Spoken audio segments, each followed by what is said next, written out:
positif dari pimpinan kita, Presiden Prabowo sudah memberikan sinyal-sinyal yang baik untuk kita bisa hidup lebih positif juga. Tadi Pak John Palinggi juga ada bilang kita nggak boleh lagi ngelihat-lihat belakang-belakang gitu dengan dendam-dendam, tapi ke depan justru harus lebih baik lagi hidupnya. Dan Pak John, kita lanjutin lagi. Oke, silakan. Sekarang kita masuk ke sisi ekonomi sosial. Ini ada hal yang memperhatinkan di awal pemerintahan Pak Presiden Prabowo. Ini juga sempat jadi fenomena yang negatif mengenai judi online. Nah, menurut data dari Menko Polkam di November 2024 ini ada 8,8 juta warga yang tercatat bermain judi online di tahun 2024. Dan mayoritas dari para pemain ini masyarakat bawah dan anak muda. Nah, Pak John, ini gejala apa ini? Dan apakah ada dampaknya untuk ekonomi Indonesia di tahun 2025 nanti? Ya, judi online ini adalah kita selalu online. Pinjaman online, judi online, Belanja online. Sebetulnya kan pemerintah itu tanpa sadar memberi fasilitas terhadap hal-hal itu. Mengapa saya katakan? Karena pemerintah tidak memiliki kekuatan apapun mencegah setiap perbuatan-perbuatan yang bisa membahayakan generasi muda dan juga masa depan generasi muda maupun bisa membahayakan warga negara sendiri. Jadi ada kecenderungan seperti membiarkan seperti itu. Wah, contohnya, kita sudah lihat sendiri kan. Judi online itu sampai ada yang bunuh suaminya, ada yang bunuh istrinya, membunuh lah itu. Itu sangat memprihatinkan. Dan itu adalah indikator bahwa masyarakat kita telah digiring ke suatu titik bahwa tidak usah lagi berkeringat berpeluh baru makan. Cukup dengan kamu spekulasi judi seperti itu akan dapat uang. Padahal ini semua adalah pembunuhan masyarakat, pembunuhan karakter masyarakat untuk bisa bersemangat mencari makan. Nah, judi online kita lihatlah. Kita lihat Kementerian Komdigi, Komunikasi dan Digital itu, ya seperti itu.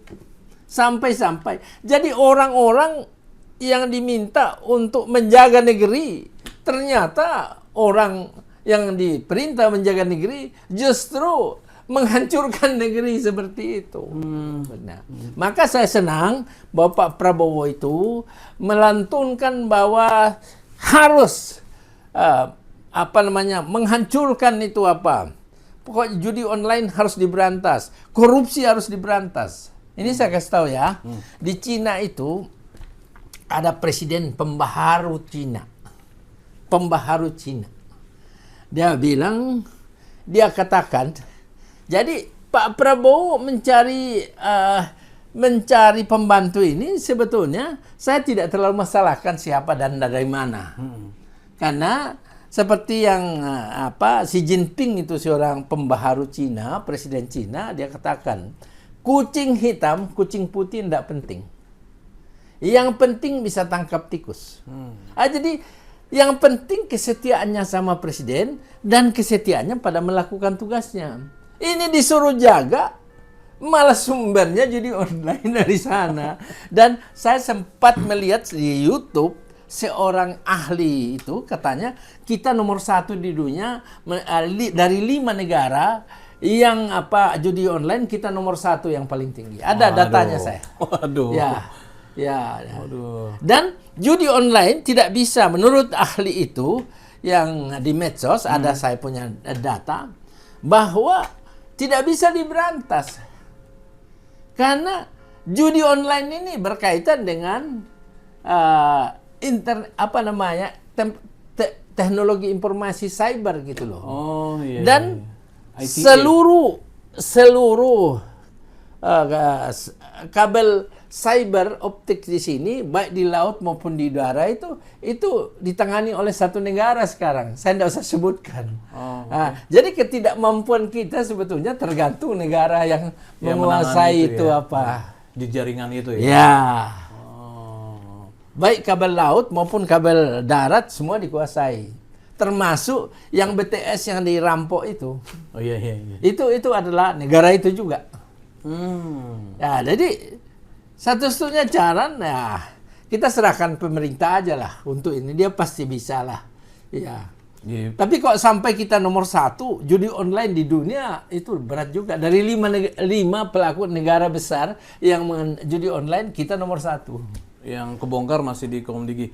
Hebatnya Pak Presiden Prabowo ini justru mengorek dirinya sendiri dulu ya. Ternyata dari bawahan yang didapat gitu ya. Ya, Pak Prabowo kan bilang saya berantas korupsi.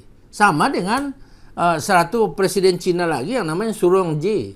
Waktu dia naik jadi presiden, dia katakan pada rakyat Cina, saya sudah kalian pilih jadi presiden. Saya akan berantas korupsi ini. Untuk itu, siapkan 100 peti mati. 99 peti untuk orang yang korupsi di lingkungan saya.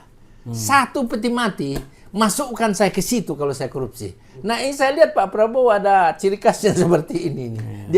Dia betul-betul bertekad untuk menyelesaikan ini. Namun demikian, saya berulang-ulang katakan, apapun yang kita berantas di Indonesia, tanpa perubahan legislasi, undang-undang yang terkait itu, akan sia-sia.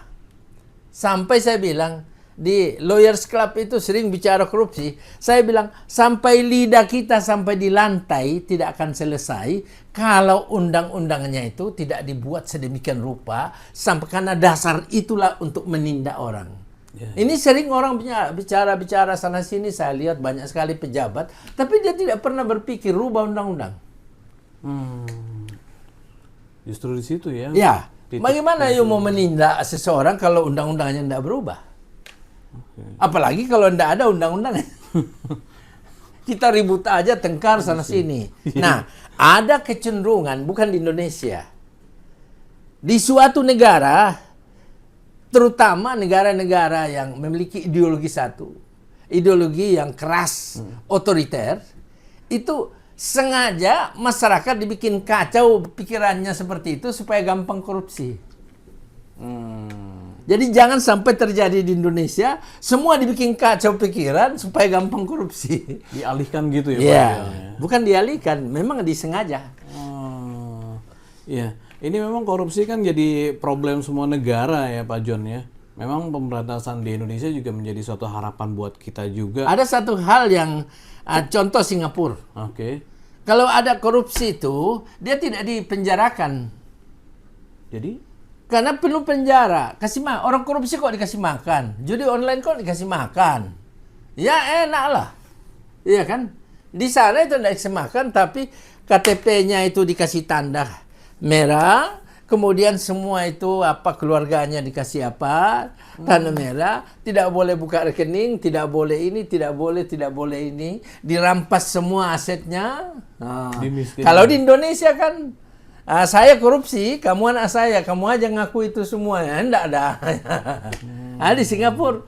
Sebab kalau kita lihat, pelaku judi online itu, kalau di penjara terus dari mana kasih makan? Negara. Iya.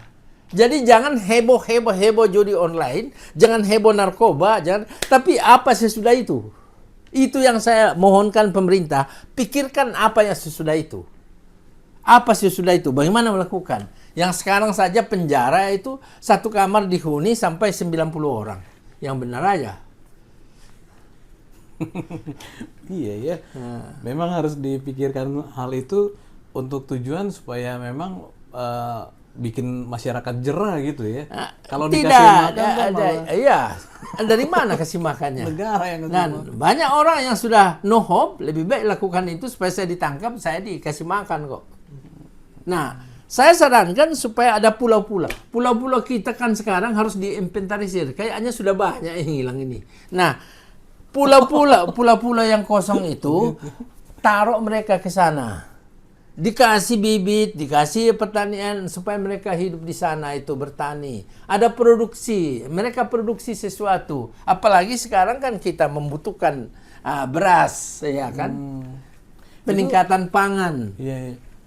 Itu pulau yang hilang itu dijadiin privat ya Pak Jod?